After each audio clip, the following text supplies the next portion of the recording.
जय हिंद साथियों, मैं अभिषेक शर्मा आईएएस वर्ड में आपका स्वागत है। जैसे कि आप देख रहे थे, कल आपका एक वीडियो डाला गया था ऑरिजिन ऑफ स्टार, यानी कि तारे की उत्पत्ति कैसे होती है। ठीक है, तो वो वीडियो आपने देखा होगा। इसके बाद में आज जो नया वीडियो आएगा आपका, यानी कि गैलेक्सी यानी कि आकाश गंगा क्या होता है। ठीक है, तो आपकी कौन सी आकाश गंगा या फिर वनडे एग्जाम में बनने वाले संभावित सारे प्रश्न यहाँ पर कंप्लीट करे जाएंगे। ठीक है, तो आइए भी आज चलते हैं, वीडियो के अंत तक आप लोग बने रहिए। चलिए यहाँ पर देखिए गैलेक्सीज क्या होते हैं। मैं गैलेक्सीज को अगर समझाना चाहूं तो ये आकाश गंगा का एक मतलब जो आकाश गंगा होता है ये तारों का एक समूह होता है, यानी कि इस आकाश गंगा में कई सारे हजारों लाखों संख्या में तारे होते हैं। ठीक है, तो अगर ऐसे पूछ लिया जाए कि ब्रह्मांड में कितनी आकाश गंगाएं हैं, तो ब्रह्मांड में 100 अरब आकाश गंगाएं हैं। अगर ये बात करें कि एक आकाश गंगा में कितने तारे हैं, तो एक आकाश गंगा में भी 100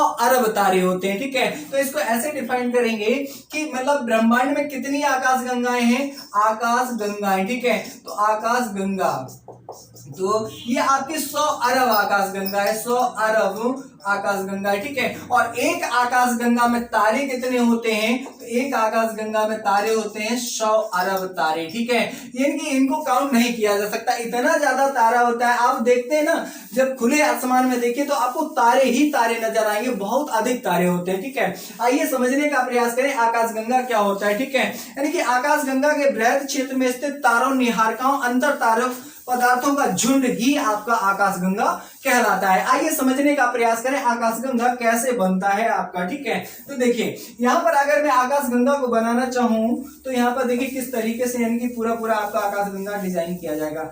ये लेट मींस एक आकाश गंगा आपकी बनी हुई है। ठीक है, ये लेट मींस एक आकाश गंगा आपकी बनी हुई है। ठीक है, अगर ये आकाश गंगा है क्या, इसमें दो तीन प्रश्न यहाँ से ये पूछे जाते हैं कि जैसे ये जो आकाश गंगा है इसका आकार कैसा होता है, इसके केंद्र में क्या होता है, केंद्र कैसा होता है, सबसे अधिक आपके ब्लैक होल्स कहां पाए जाते हैं, इस तरीके से प्रश्न आपके बनते हैं। आइए और समझने का प्रयास करें। देखिए इसके बगल में मैं एक और आकाश गंगा डिजाइन कर रहा हूं, लेट मींस ये आपकी एक आकाश गंगा और बनी हुई है। इस प्रकार से एक और आकाश गंगा यहां पर मैं बना रहा हूं। ठीक है, तो ये आपकी आकाश गंगाएं बन चुकी हैं। ठीक है, तो यहाँ पर 3 आकाश गंगाएं बनाई हुई हैं। ठीक है, अब जैसे हम बात करेंगे कि सबसे इंपॉर्टेंट आकाश गंगा हम लोगों के लिए कौन सी है, तो हमें पता है कि हमारी आकाश गंगा कौन सी है, जिसको हम मिल्की वे के नाम से जाना जाता है। ठीक है, तो यहाँ पर हम अपनी जो आकाश गंगा में रहते हैं उसको मिल्की वे कहते हैं, जिसको हिंदी में दुग्ध मेखला भी कहा जाता है। जैसे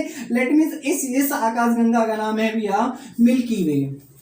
यहाँ पर मैं नोट कर दे रहा हूं, इस आकाश गंगा को मिल्की वे कहा जाता है, मिल्की वे कहा जाता है। ये अपनी आकाश गंगा है। ठीक है, हिंदी में इसे दुग्ध मेखला कहते हैं, दुग्ध मेखला, हिंदी में इसे दुग्ध मेखला कहा जाता है। और इसे मंदाकिनी के नाम से भी जाना जाता है। क्या कहा जाता है, इसे मंदाकिनी के नाम से भी यहाँ पर जाना जाता है। ठीक है, तो यानी कि ये आपकी एक आकाश गंगा हो गई मंदाकिनी, मंदाकिनी आकाश गंगा। ठीक है, इसके बाद अगर हम बात करें, जैसे इसके और एक मैंने ऊपर आकाश गंगा बना रखी है, इसका क्या मतलब है, तो यानी कि पूछ लिया जाता है कि आप जिस आकाश गंगा में निवास करते हैं उस आकाश गंगा के सबसे समीप स्थित आकाश गंगा कौन सी है। ठीक है, तो इस आकाश गंगा के सबसे समीप स्थित जो हमने आकाश गंगा बनाई है इसको देवयानी कहते हैं, देवयानी कहा जाता है। ठीक है, ये आकाश गंगा यानी कि मंदाकिनी आकाश गंगा के सबसे समीप स्थित आकाश गंगा कौन सी है,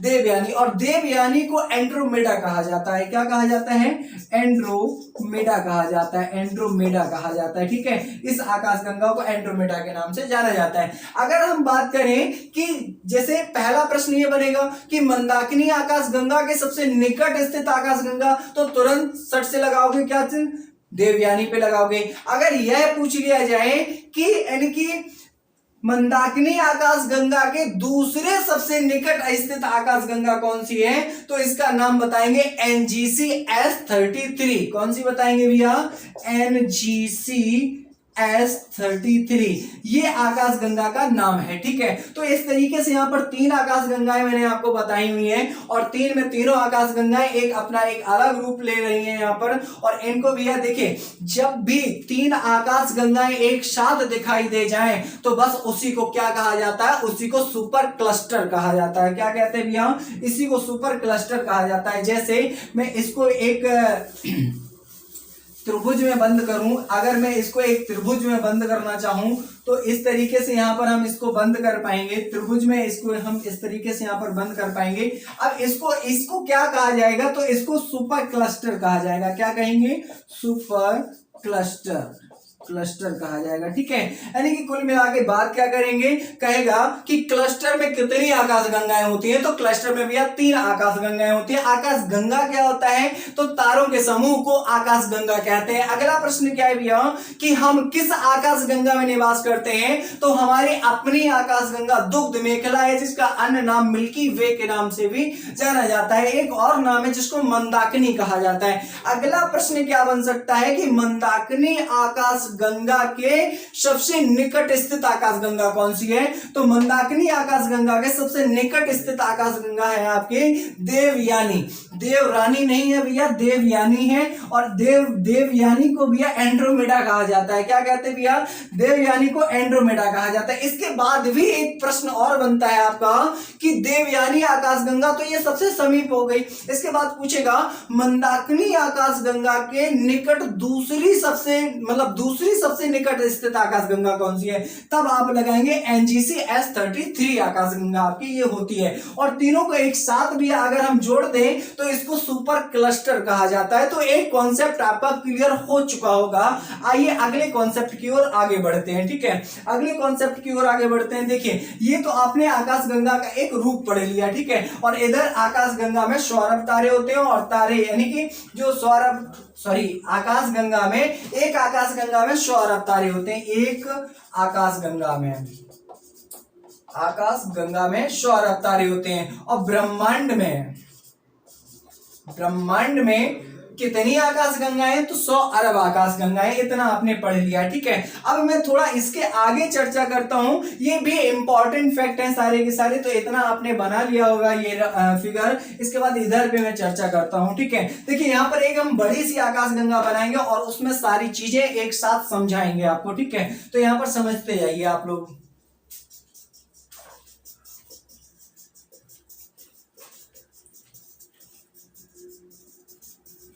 देखिए यहाँ पर एक मैंने आकाश गंगा को क्रिएट कर दिया है। ये एक आपकी आकाश गंगा बन चुकी है। ठीक है, ये आकाश गंगा बन चुकी है। और यहाँ पर आकाश गंगा का जो केंद्र होता है उसमें कई सारे तारे, कहीं ज्यादा तारे होते हैं, यानी कि अन्य क्षेत्रों की अपेक्षा यहाँ पर ज्यादा तारे स्थित होते हैं। ठीक है, इसके बाद ये आकाश गंगा बन चुकी है। आकाश गंगा में ही आपका सूर्य होता है। जैसे इसको मैंने ले लिया यहाँ पर शन ले लिया। ठीक है, ये आपका शन है। ठीक है, अब इसी में क्या होता है, आगे के स्टेप्स को पढ़ेंगे। ठीक है, देखिए पहला प्रश्न पूछा जाता है आकाश गंगा का आकार कैसा होता है। ठीक है, अगर इसके हम आकार की बात करें तो आकार इसका कैसा होता है, सर्पिलाकार होता है। कैसा होता है, सर्पिलाकार होता है। ठीक है, यानी कि पूछता है कि आकाश गंगा का आकार कैसा होता है, तो आकाश गंगा का जो आकार होता है वो सर्पिलाकार होता है। सर्पिलाकार बोले तो स्पाइरल होता है। कैसा होता है भैया, स्पाइरल आपने देखा होगा कि यानी कि इस तरीके से आपका रिंग बना होता है। ठीक है,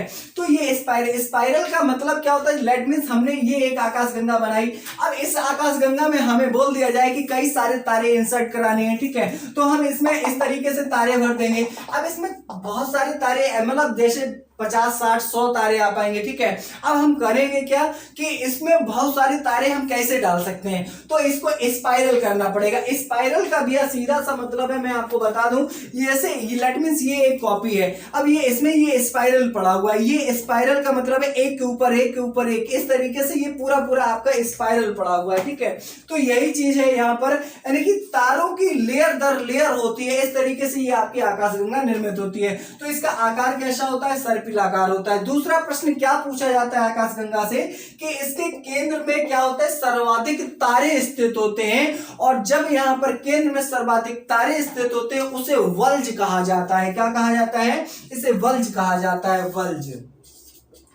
इसे बल्ज कहते हैं,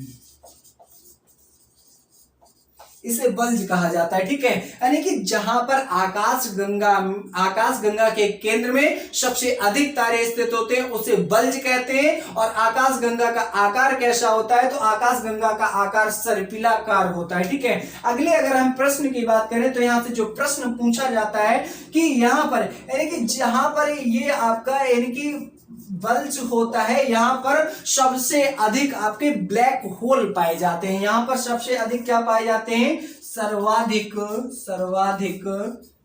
ब्लैक होल। ठीक है, यहां पर सर्वाधिक मात्रा में ब्लैक होल पाए जाते हैं। ये ब्लैक होल क्या होते हैं, ब्लैक होल एक आपका ठोस पिंड होता है और ठोस इतना ठोस होता है कि इसकी जो डेंसिटी होती है वो सबसे अधिक होती है। और ऐसा माना जाता है कि इसकी जो डेंसिटी होती है कि मतलब यहां पर आप कुछ भी भेद नहीं सकते हैं। ठीक है, इतनी ज्यादा इसकी डेंसिटी होती है। आप अगर इसमें लाइट भी डालेंगे तो लाइट एब्जॉर्ब कर लेगा, पूरा लाइट एब्जॉर्ब कर लेगा। ये ब्लैक होल होता है। ब्लैक होल यानी कि इसमें डेंसिटी सबसे अधिक होती है, लाइट को एब्जॉर्ब करने की क्षमता होती है। ठीक है, तो ये सबसे अधिक ब्लैक होल कहां पाए जाते हैं, तो ये बल्ज में पाए जाते हैं, यानी कि आकाश गंगा के केंद्र में पाए जाते हैं। ठीक है, और यहां पर मैंने आपका सन बना रखा है। ठीक है, तो सन, अब देखिए यहां पर सन है और जो आपका सूर्य है, सूर्य अपनी आकाश गंगा का चक्कर लगाता है। जैसे पृथ्वी सूर्य का चक्कर लगाती है वैसे ही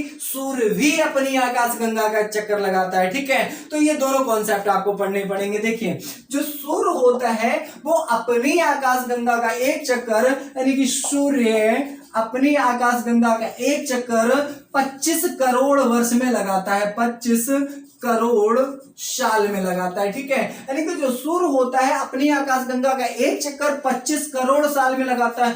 बताओ भैया, इतना घूम रहा 25 करोड़ साल, जबकि इसकी स्पीड पता है कितनी होती है, इसकी स्पीड 250 किलोमीटर प्रति सेकंड होती है। यानी कि इसकी अगर हम स्पीड की बात करें तो इसकी स्पीड 250 किलोमीटर प्रति सेकंड होती है घूमने की गति। अब ये समझो एक सेकंड में 250 किलोमीटर, यानी कि यहां से पता चला कि तुरंत लखनऊ के आगे निकल गया, लो इलाहाबाद। ठीक है, पलक झपकी इलाहाबाद क्रॉस। ठीक है, तो इस तरीके से यानी कि इसकी स्पीड होती है, तब भी ये जाकर के 25 करोड़ साल में एक चक्कर पूरा करता है। ठीक है, तो सूर्य अपनी आकाश गंगा में एक चक्कर कितने दिन में लगाता है, 25 करोड़ साल में। और इसी 25 करोड़ साल को क्या कहा जाता है, इसी 25 करोड़ साल को कॉस्मिक ईयर कहा जाता है। इसे क्या कहा जाता है, कॉस्मिक ईयर कहा जाता है। ठीक है, इसी 25 करोड़ साल को क्या कहते हैं भैया, कॉस्मिक ईयर कहा जाता है। ठीक है, आगे समझने का और प्रयास करें। यहां पर सोलर ईयर की अगर बात करें तो ये 365 का होता है। सोलर ईयर की अगर बात करें तो ये आपका 365 दिन का होता है। ठीक है, 365 दिन का होता है। तो ये आप दो पॉइंट्स यहां पर समझ चुके होंगे कि जो सूर्य होता है ये अपनी आकाश गंगा का चक्कर लगाता है। और इसके बाद में मैं एक फिगर और आपको बताऊंगा जिसमें आपको मैं सारे के सारे, जैसे आपने सूर्य पढ़ा, सूर्य के बगल बगल में क्या होता है भी आपका, तो सारे के सारे सोलर सिस्टम होता है, यानी कि पूरा पूरा ग्रह बना होता है। ग्रह के और ऊपर की अगर हम बात करेंगे तो नक्षत्र बना होता है, नक्षत्र के और ऊपर की बात करेंगे तो तारामंडल होता है। तो इस तरीके से पूरा पूरा आपका और एक बार डेकोरेट करा जाएगा। ठीक है, अच्छा इधर जगह है, इधर बना लिया जाए। ठीक है, आइए इधर भी थोड़ा समझ लिया जाए। ठीक है, इस साइड में ये पहला स्टेप मैंने समझाया, ये दूसरा स्टेप समझाया। अब तीसरा स्टेप यहां पर आप समझने का क्या करें, प्रयास करें। आइए समझने का प्रयास करें यहां तीसरे स्टेप को। ठीक है, अच्छा भैया इधर पे समझने का प्रयास करें आप लोग। मैं पहले एक आकाश गंगा बनाता हूं, ये इस तरीके से भैया यहाँ पर आकाश गंगा बन गई है। आप लोग थोड़ा बड़ा बना लेना पन्ने में अपने। ठीक है, क्योंकि इसमें अभी हम सारा आपको समझाने वाले हैं कि अगर जैसे आपको पता है ना भैया कि जो पंडित ज्योतिषी लोग होते हैं, पता क्या कहते हैं, कौन से नक्षत्र में पैदा हुए हो। ठीक है, तो वो सारे नक्षत्र यहाँ समझाने वाले हैं। ठीक है, ज्योतिषी कम बताते हैं, आज हम आपको ज्यादा बता देंगे। ठीक है, तो थोड़ा यार समझना कि बच्चे कैसे पैदा होते हैं और उनको भी कहाँ कैसा अट्रैक्शन होता है, ये सारी चीजें आप समझेंगे यहाँ पर। ठीक है, आइए समझने का प्रयास करें। लेट मीन्स यहाँ पर हमारा क्या है भैया, ये हमारा सूर्य है। क्या है भैया आपका सूर्य को सन कहा जाता है, तो यहाँ पर हमने सन बना लिया, ठीक है। इसके बाद में क्या करते हैं कि इसके चारों ओर, ठीक है, देखिए सूर्य से सबसे दूर स्थित भी आपका तारामंडल होता है, लेकिन इसके हम सबसे करीब से गुजर रहे हैं। कहां से गुजर रहे हैं? सबसे करीब से गुजर रहे हैं। जब हम इसके सबसे करीब से गुजर रहे हैं तो ये आपका सौर मंडल वाला पार्ट होता है। भाई सूर्य के चक्कर कौन लगाता है? तो सूर्य का चक्कर सीधी सी बात है कौन लगाता है? ग्रह लगाते हैं। तो यहाँ पर भैया ग्रह को कितने ग्रह हैं? तो 8 ग्रह हैं। कितने ग्रह भैया? 8 ग्रह। इससे पहले 9 ग्रह थे। कितने थे? 9 ग्रह थे। 9वां ग्रह कब खोजा गया था? 1930 में खोजा गया था। कब? 1930, 28 फरवरी 1930 में खोजा गया था। नाम क्या था? प्लूटो था। उसी को क्या कहा जाता था? यम कहा जाता था, ठीक है। डुआर्फ बौना ग्रह क्या कहा जाता था? बौना, छोटा, बौनिया होता ना, छोटा ग्रह, ठीक है। अब वर्तमान में 8 क्यों? क्योंकि एक को हटा दिया गया। किसे हटा दिया गया है? तो यही बौने ग्रह को, प्लूटो को हटा दिया गया। कब हटाया गया?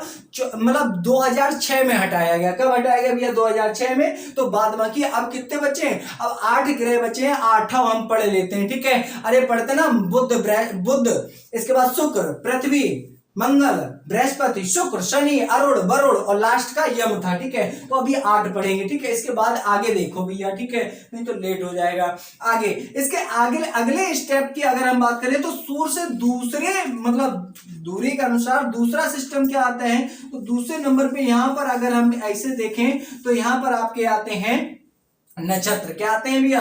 नक्षत्र। और नक्षत्र कितने हैं? तो 27 नक्षत्र हैं। कितने नक्षत्र हैं भैया? 27 नक्षत्र हैं, ठीक है। तो नक्षत्र कितने हैं? 27 नक्षत्र हैं। अब नक्षत्र के ऊपर एक चीज होती है, इसको समझने का आप क्या करें? प्रयास करें। यहां पर होता है तारामंडल, और तारामंडल कितने होते हैं? तो 89 तारामंडल। 89 बोले तो 89 तारामंडल होते हैं। आइए समझने का यहाँ प्रयास करें। 89, 89 तारामंडल, ठीक है। तो ये तारामंडल होता है आपका, ठीक है। कितने तारामंडल होते हैं? 89 तारामंडल होते हैं। तो ये आप समझ गए होंगे, ठीक है। जैसे भैया अब हम बता देते हैं, ये आपकी आकाश गंगा है, जिसको आकाश गंगा को क्या कहा जाता है? मंदाकिनी, मंदाकिनी कहा जाता है, ठीक है भैया। इसी को क्या कहा जाता है? मिल्की वे कहा जाता है, मिल्की वे कहा जाता है, ठीक है। इसी को कहा जाता है? इसी को कहा भैया दुग्ध मेखला, ठीक है। हाँ, दूध मेखला है, दुग्ध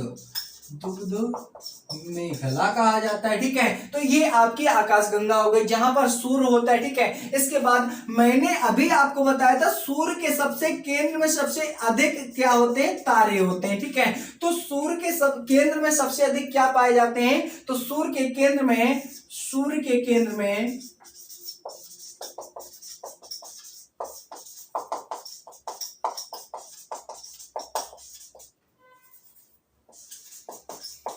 सबसे अधिक तारे पाए जाते हैं, ठीक है। और इसी घटना को वल्ज कहा जाता है। इसी घटना को क्या कहा जाता है? वल्ज कहा जाता है, वल्ज, ठीक है, वल्ज। इसी घटना को वल्ज कहा जाता है, ठीक है। और अगला प्रश्न मैंने यहां बताया था कि यही वल्ज में ही सबसे अधिक क्या पाए जाते हैं? ब्लैक होल पाए जाते हैं। क्या पाए जाते हैं भैया? यहीं पर सबसे अधिक क्या पाए जाते हैं? ब्लैक होल पाए जाते हैं, ब्लैक होल पाए जाते हैं सबसे अधिक। ये सारे पॉइंट आप याद रखिएगा, ठीक है। इसके बाद आगे देखिए, आगे क्या है स्टेप्स में? आगे इसी में मैंने बताया था, इसका जो आकार है वो सर्पिलाकार है। सर्पिलाकार बोले तो स्प्रिंगाकार है, ठीक है। स्प्रिंग होता है ना, उसमें कई सारे होते हैं, ठीक है। अब आगे समझिए, यहाँ पर है भैया आपका सूर्य, यहाँ पर है भैया 8 तारे, यहाँ पर है 27 नक्षत्र, यहाँ है भैया आपके तारामंडल। तारामंडल कितने? 89 तारामंडल। 89 तारामंडल में सबसे बड़ा तारामंडल कौन सा होता है? हाइड्रा होता है। हाइड्रा क्यों कहा जाता है? क्योंकि इसकी जो आकृति होती है वो हाइड्रा जीव की भांति है, इसलिए इसको हाइड्रा कहा जाता है। यहाँ पर मतलब एक तारामंडल का नाम बता रहा हूं मैं, ठीक है। इसके बाद तारामंडल तो और भी सारे होते हैं, ठीक है। जैसे सप्तऋषि का है भैया तारामंडल है, ठीक है। ऐसे करके भैया मतलब और भी है, ऑरियंस का है तारामंडल है, ठीक है। तो यहाँ पर 89 तारामंडल पाए जाते हैं, 27 नक्षत्र पाए जाते हैं, 8 ग्रह पाए जाते हैं, और यहाँ पर क्या है आपका शन है, ठीक है। तो इसके स्टेप्स को अब थोड़ा आगे और बढ़ेंगे, ठीक है। ये 3 अगर आप स्टेप समझ चुके होंगे समझ चुके हो तो भैया आगे वीडियो को लाइक कर दें और शेयर करें अपने दोस्तों के साथ में, ठीक है। अब मैं थोड़ी चीजें और आपको समझाने वाला हूं, तो वो चीजें आप लोग समझने का प्रयास करें मेरे साथ। और भैया जो आप अगर लिखना चाहें तो वो लिख सकते हैं। चलिए, जैसे मैंने आपको इसके बारे में बता दिया, चलो ठीक है, ठीक है। अब यहाँ पर मैं कुछ क्वेश्चंस यहाँ पर बता रहा हूं, ठीक है। तो वो क्वेश्चन आप लोग यहाँ पर नोट करेंगे, वो समझने का आप सिर्फ क्या करना, प्रयास करना।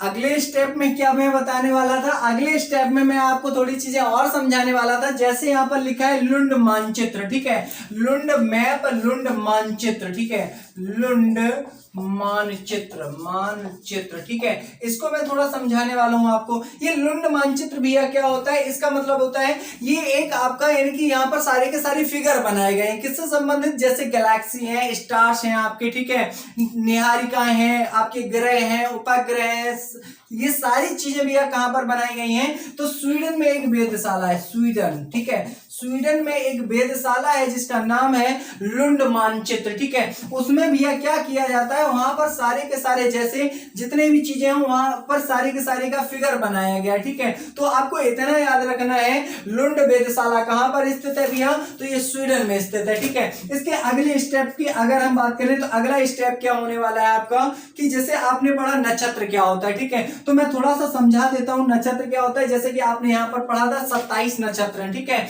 तो नक्षत्र का मतलब भैया यहाँ पर क्या होता है, यानी कि तारों के समूह को नक्षत्र कहा जाता है। ये भी होता है तारों का समूह होता है, उसे नक्षत्र कहा जाता है। और एक में जैसे भैया यानी कि आपका अलग अलग प्रकार, जैसे सप्तऋषि होता है तो सप्तऋषि में 7 तारे होते हैं आपके, ठीक है। इस प्रकार से आपका एक हंटर स्टार होता है, मतलब हंटर होता है, ठीक है। तो उसमें भी आपके कितने, इस तरीके से आपके सारे के सारे यहाँ पर पढ़ने को अभी मिलेंगे आपको। जैसे कि यहाँ पर नक्षत्र मैंने बताया, ठीक है।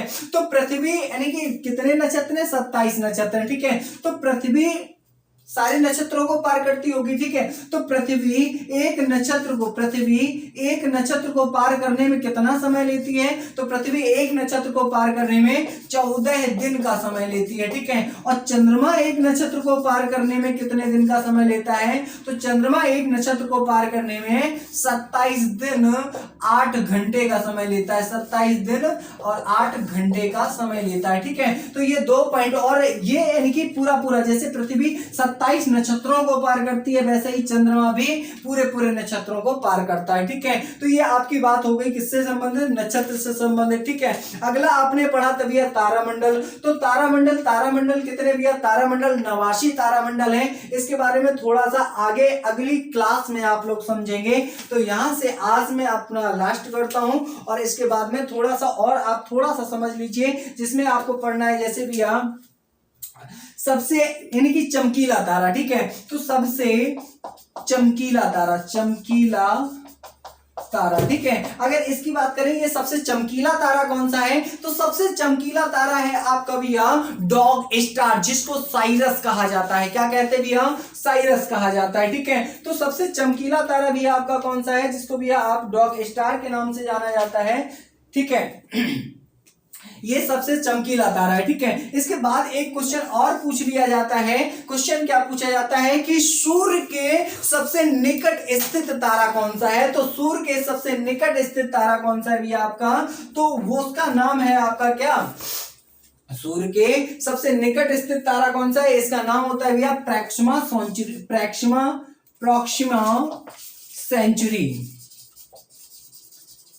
सेंचुरी, ठीक है। ये सूर्य के सबसे निकट स्थित तारा होता है आपका, ठीक है। अगर यह पूछ लिया जाए कि आपके सबसे निकट स्थित तारा कौन सा है, तब आप बताएंगे कि हमारे सबसे निकट स्थित तारा है भी आपका सूर्य, ठीक है। तो इतने क्वेश्चन भी आज आपने पढ़ लिए हैं। आज आपका टॉपिक का नाम रखा गया था गैलेक्सी, और अगले टॉपिक में आपका लेकर के मैं आऊंगा, यानी कि जो आपका यानी कि जैसे आपका नक्षत्र वगैरह होता है, या फिर इनसे संबंधित जैसे आपके प्रश्न पूछे जाते हैं, परिक्रमण परिभ्रमण से संबंधित प्रश्न आते हैं, या फिर आपके प्रश्न आते हैं जैसे अपसौर और उपसौर के प्रश्न आते हैं, ठीक है, 3 जनवरी 4 जुलाई वाले प्रश्न आते हैं। ये सारे के सारे प्रश्न मैं एक क्लास में खत्म कर लूंगा। उसके बाद नेक्स्ट क्लास जो भी आपकी आएगी उसका नाम होगा सोलर सिस्टम, ठीक है, यानी कि सौर मंडल से संबंधित, ठीक है, और उसमें फिर आपको पढ़ाया क्या जाएगा, उसमें आपको सारे के सारे प्लैनेट्स पढ़ाए जाएंगे, ठीक है, एक बार में ही सारे